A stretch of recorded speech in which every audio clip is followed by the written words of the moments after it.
तो हेलो दोस्तों, क्या हाल चाल। तो आज की वीडियो में हमारा टॉपिक रहेगा इंग्लिश। तो आज हम इंग्लिश के 25 क्वेश्चन करेंगे। बहुत दोस्तों की रिक्वेस्ट आ रही थी कि इंग्लिश का एक प्रैक्टिस सेट लेके आओ, तो मैं ले आया हूँ। तो आपने कुछ नहीं करना, आपने स्टार्टिंग से लास्ट तक बने रहना है और आपने लास्ट में अपने मार्क्स टोटल करने हैं कि 25 में से कितने बने, और वो कमेंट सेक्शन में कमेंट करने हैं। तो फर्स्ट क्लास से लेके लास्ट क्लास तक, एग्ज़ाम तक, आप हर प्रैक्टिस सेट में अपने स्कोर नोट करेंगे और आप इम्प्रूवमेंट अपनी नोटिस करेंगे कि इम्प्रूवमेंट हुई है या नहीं।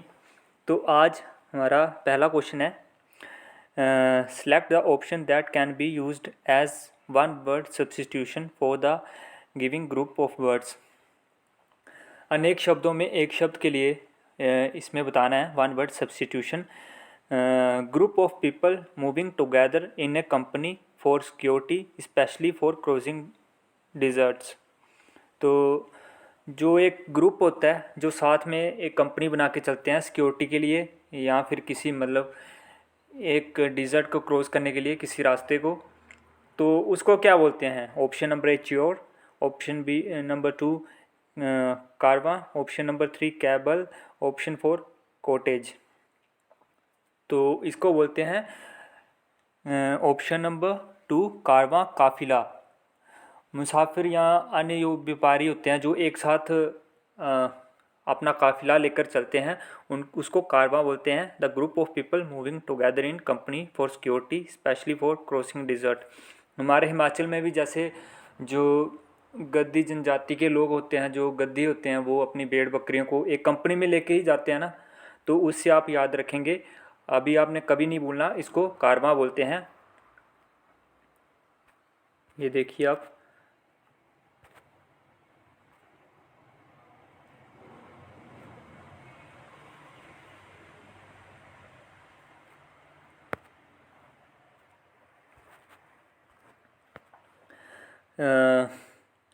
Select the appropriate antonym of the giving word. Eros का एंटोनियम क्या होगा? इसका विपरीतार्थक अलर्ट, थ्रिल, प्रिवोक या सीज। तो मैं आपको बता दूं, एरोस का मतलब होता है किसी को जगाना या फिर दूसरे व्यक्ति को कोई प्रतिक्रिया विशेष करना, कुछ उसे जगाने के लिए उत्तेजित करना। तो इसका क्या होगा? अलर्ट, अलर्ट का मतलब तो ये तो सिनोनिम ही हो गया, सावधान करना। प्रीवोक का भी मतलब जगाना होता है, थ्रिल होगा नहीं। तो इसका सही आंसर होगा ऑप्शन नंबर 4, सीज करना, उसको उसको रोकना।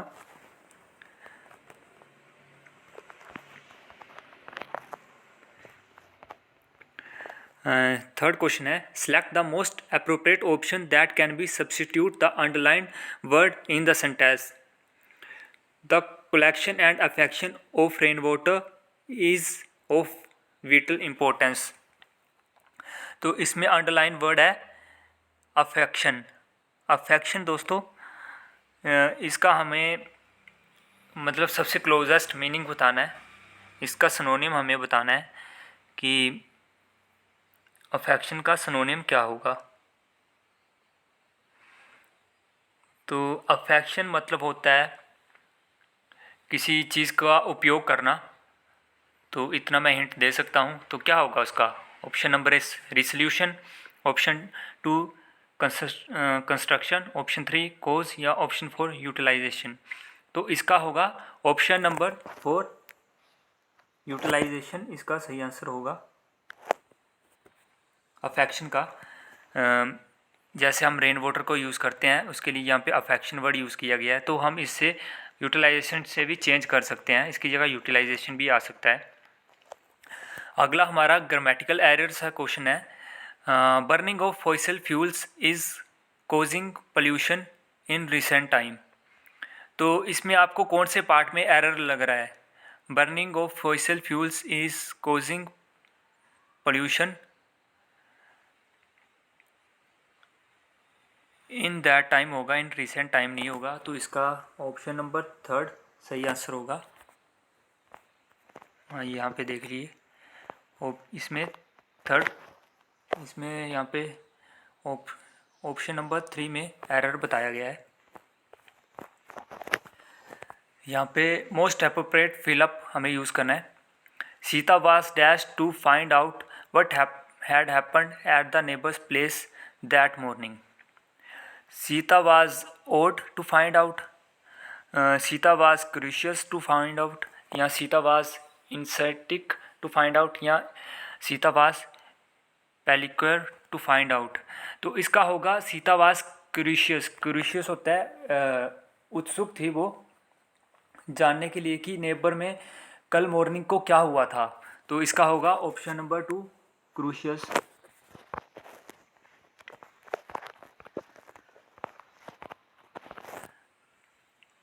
The following sentence have been divided into parts.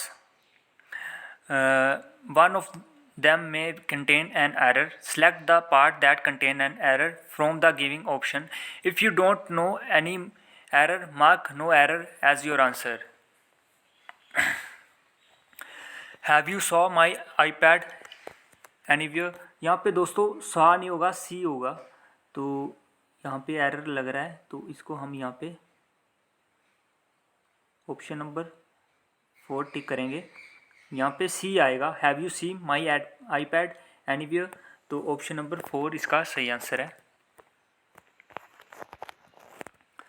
Select the most appropriate option that can be substituted the underlined segment in the giving sentence. If there is no need to substitute it, select no substitution required. Let's go out for dinner tonight, shall we? तो shall we की जगह पे क्या आएगा? Should we, won't we, या not substituted required, कोई error नहीं है, या shan't we। तो इसमें let's go out for dinner tonight shall we, तो इसमें किसी बदलाव की ज़रूरत नहीं है दोस्तों। तो इसका होगा नो सब्स्टिट्यूशन रिक्वायर्ड। ज़रूरी नहीं है कि हमेशा जो हमें कुछ टिक करके आना है, कभी कभी वो सेंटेंस ठीक भी हो सकता है। तो ध्यान से थोड़ा। Select the incorrectly spelled word. Specialist, increment, explosion, ridiculous. तो यहाँ पे सभी सही आंसर कर रहे हैं। ऑप्शन नंबर 3 एक्सप्लोशन के स्पेलिंग ये नहीं होंगे, एक्सप्लोरेशन के स्पेलिंग होते हैं EXPLORATION। यहाँ पे देखिए दोस्तों, एक्सप्लोरेशन के स्पेलिंग भी दिए हैं EXPLORATION, exploration.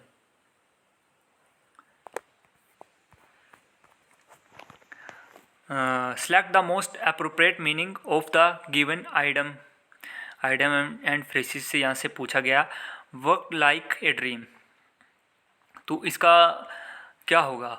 worked without a plan, a plan succeeded perfectly, a plan failed miserably, worked in lazy mood, worked like a dream। दोस्तों आपका ड्रीम क्या है? अगर कोई अपना ड्रीम करता है तो इसका सही आंसर होगा ए प्लान सक्सीडेड परफेक्टली। जैसे आपने भी प्लान किया है कि हम स्टडी विद रॉबिन से पढ़ेंगे, अपने आने वाले पुलिस के एग्ज़ाम या पटवारी के एग्ज़ाम की तैयारी हम इस चैनल से करेंगे। थोड़ा हम ऑफलाइन पढ़ेंगे, फिर उसकी हम रात को फिर वीडियो देख के फिर से तैयारी करेंगे। एक बार लिख के करेंगे तैयारी, एक बार वीडियो देख के। तो इसे कहते हैं work like a dream. Plan succeeded perfectly, जैसे आपने सोचा था वैसे हो जाना, जैसे आपने ड्रीम देखा था। तो यहाँ पे फिर से आइटम फ्रेसिस से ही आया है। Select the most appropriate meaning of the giving item. Markup, इसका क्या होगा? Put a clear label, accidentally stain, deliberately smear, या इंक्रीज द प्राइस। मार्कअप दोस्तों, जब हम किसी चीज़ को इंक्रीज़ करते हैं, जैसे हमने इंक्रीज द प्राइस, जैसे उस टाइम हमने उस चीज़ को मार्कअप कर दिया है। तो इसका आंसर होगा option number 4 increase the price. दोस्तों ये इम्पोर्टेड क्वेश्चन है, ये एग्ज़ाम में आए हुए क्वेश्चन है जो आपके एग्ज़ाम में आ सकते हैं। क्योंकि पिछली बार भी पुलिस के एग्ज़ाम में 16 नंबर की हिंदी रेलवे के पेपर से उठाई थी।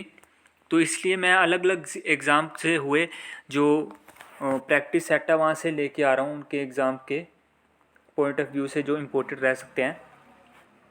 अगला क्वेश्चन सिनोनियम से है। Select the most appropriate सिनोनियम of the giving word. Score का हमें सिनोनियम बताना है। तो इसका मैं पहले आपको बता दूं, स्कोर का मतलब होता है क्लीन या पॉलिश्ड सरफेस। इसका क्या होगा, मार्क, स्क्रब, डर्टी या स्पॉट। तो स्कोर का क्या होगा, आप सभी सही जा रहे हैं। स्क्रब तो यहाँ पे अगर लड़कियों को पता होगा तो स्क्रब वो घर पे यूज़ करती हैं फेस पे, लड़के भी करते हैं पर लड़कों को कम पता होता है। तो इसका सिनोनिम होगा स्कोर का स्क्रब। स्क्रब भी क्योंकि हम फेस पे पॉलिश करते हैं या क्लीन करते हैं अपने फेस को, तो इसका यूज़ करते हैं। तो इसका सही आंसर है scrub. The following sentence has been splitted into 4 segments. Identify the segment that can a grammatical error. Siddharth made an earnest attempt to change for better, but nothing happened. Siddharth made earnest attempts to change for better. For better नहीं होगा, to better होगा, but nothing happened. तो इसमें हमारा कौन सा है, option number 1 पे एरर आएगा।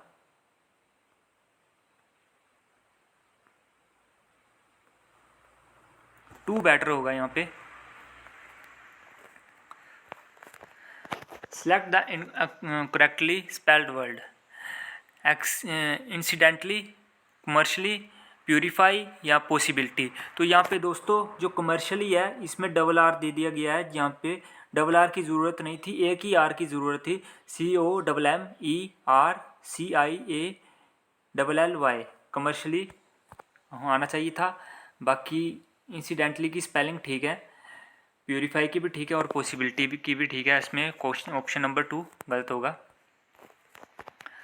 आगे आया है क्वेश्चन नंबर 14 में हमसे पूछा गया है select the most appropriate synonym of the word dance. Dance का मतलब होता है गाना। तो इसका क्या होगा, थिक, सॉफ्ट, फास्ट या स्लो। थिक, सॉफ्ट, फास्ट और लो। डांस होता है गाना और थिक होता है मोटा, मोटा या गहरा। तो इससे मिलता जुलता थिक ही है। तो इसमें हम ऑप्शन नंबर 1 पे टिक कर देंगे।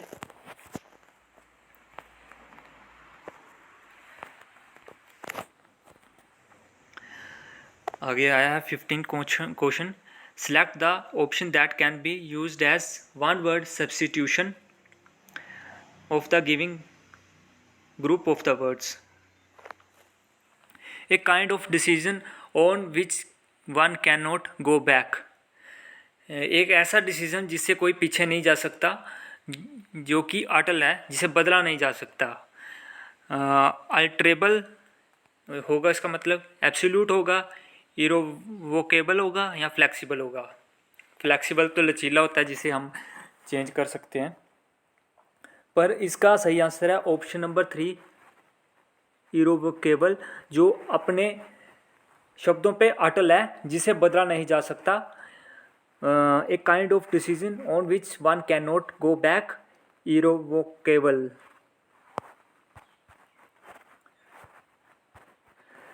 Question number 16 select the most appropriate option to fill in the blank. The children request that they might be dash to stay up late.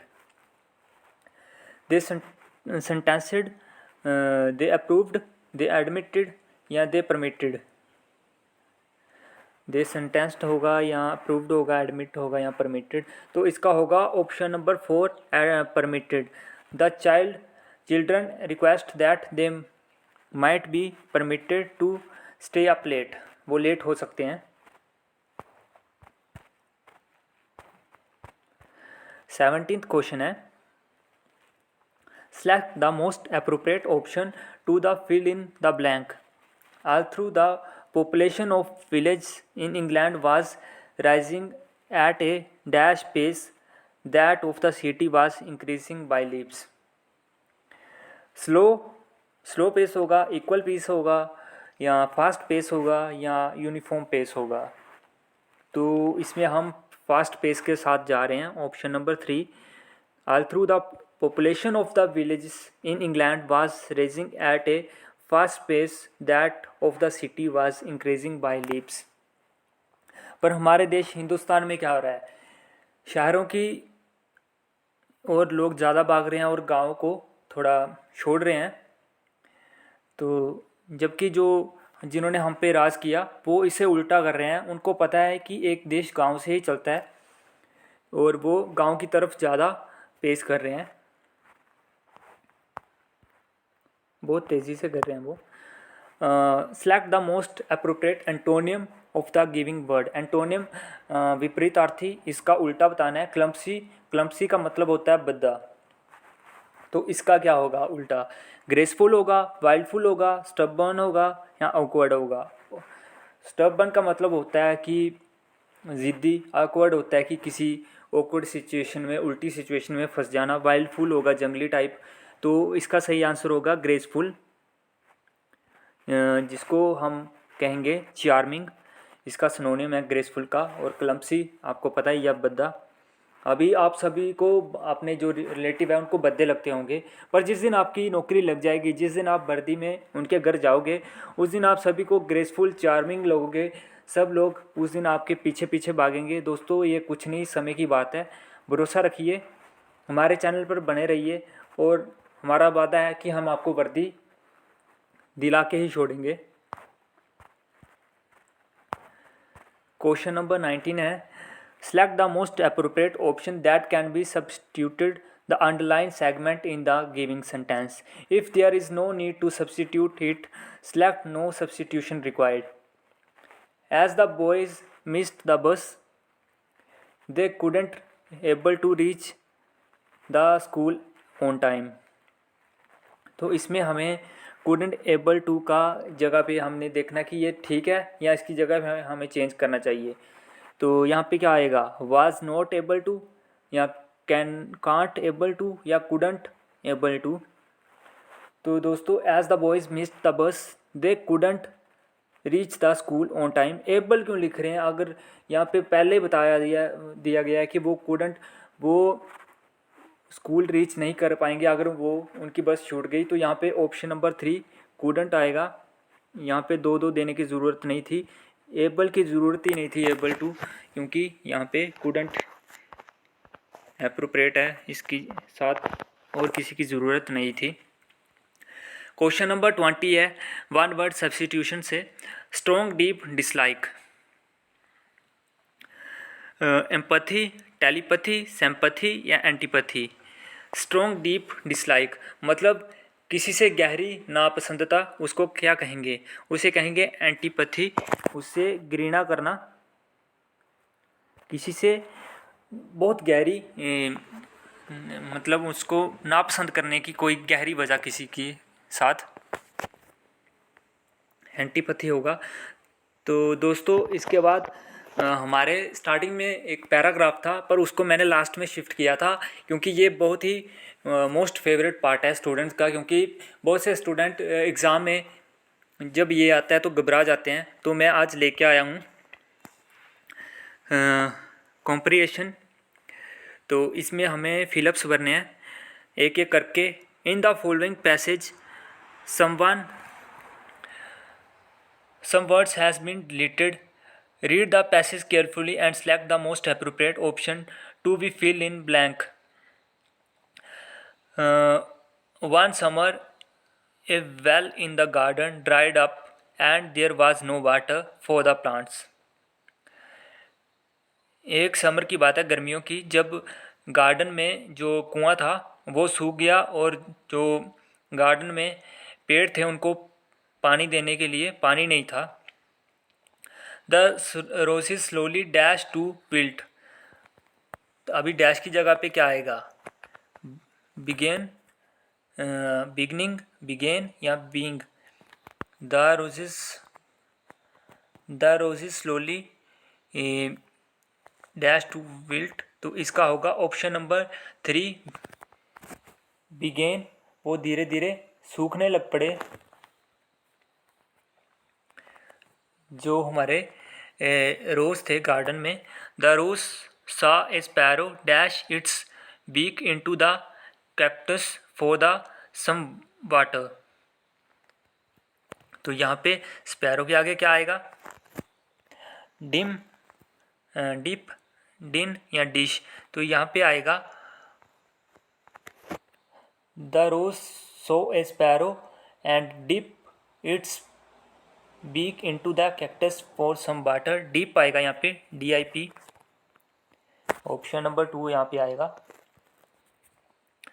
इसके बाद आएगा the roses then felt dash of itself for having some made fun of cactus all the time. The roses then felt dash of itself for having made fun of the cactus all this time। तो इसका क्या आएगा? embarrass, ashamed, disgraced या humility। तो जो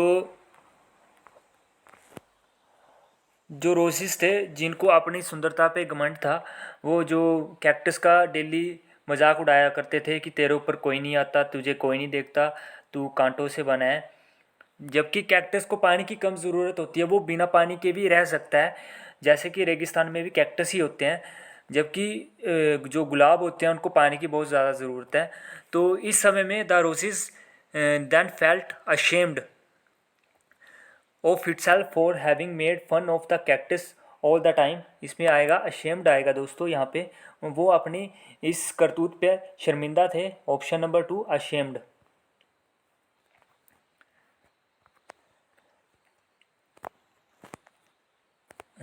But dash it was in need dash water it went to be asked the cactus if it could have some water. The kind cactus agreed and they both got through summer as friend. But dash in it was in need। तो यहाँ पे क्या आएगा? All through it was to be need या why it was to need, if it was to need या because। तो इसका आएगा because।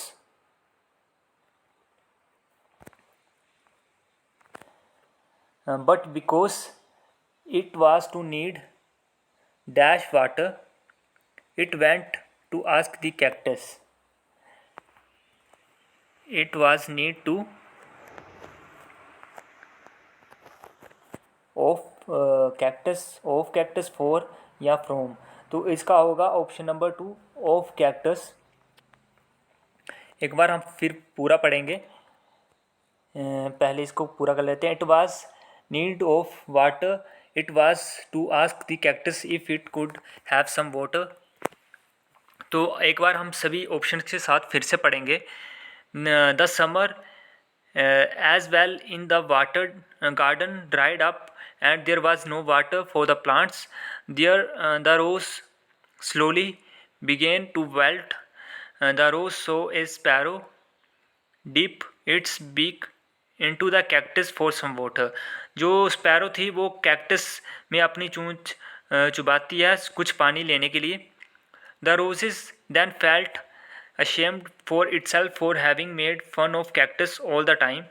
तब रोज़ को शर्म आई कि मैं कैक्टस का रोज़ मजाक उड़ाता था, पर आज उसी की मुझे सबसे ज़्यादा ज़रूरत है। But because it was in need of water it went to ask the cactus if it could have some water। The kind cactus agreed and they both got through summer as friend। तो उस time रोज़ ने ना चाहते हुए भी फिर cactus से help मांगी कि आपके पास थोड़ा पानी होगा, मुझे पानी की ज़रूरत है। जो दयालु कैक्टस था उसने हाँ कर दी और उसे पानी दे दिया जिसकी उसको ज़रूरत थी, और वो पूरा समर एक दोस्तों की तरह उन्होंने बिताया। तो इससे पता चलता है दोस्तों, ये बहुत ही अच्छा पैसेज दिया था कि हमें कभी किसी का मजाक नहीं उड़ाना चाहिए, क्योंकि हमें हर बंदा काम आ जाता है। जैसे लोग नोटबंदी के टाइम 100 की नोट की तरफ कोई नहीं देखता था। जब 500 और 1000 के नोट बंद हुए तो सबसे ज़्यादा कीमत 100 के नोट की हुई, जिसको पहले लोग समझते नहीं थे। अगर जब कोई रिलेटिव भी किसी को 100 का नोट देता था तो वो एक्सपेक्ट करते थे कि मुझे 500 दे। 100 की वैल्यू नहीं समझते थे। तो हमें इंसान की वैल्यू समझनी चाहिए। आपको भी हमारे चैनल की वैल्यू समझनी चाहिए और चैनल को सब्सक्राइब करें ऐसे ही और कंटेंट के लिए। और आपको नेक्स्ट वीडियो किस टॉपिक पे चाहिए, Himachal GK, Indian GK, Hindi, English, maths, reasoning, जिस पे भी चाहिए आप कमेंट में सेक्शन में कमेंट कर देना, मैं उसी के ऊपर वीडियो लेके आऊँगा। तो उम्मीद है आपको वीडियो पसंद आई होगी। चैनल को सब्सक्राइब करें। Study with robin.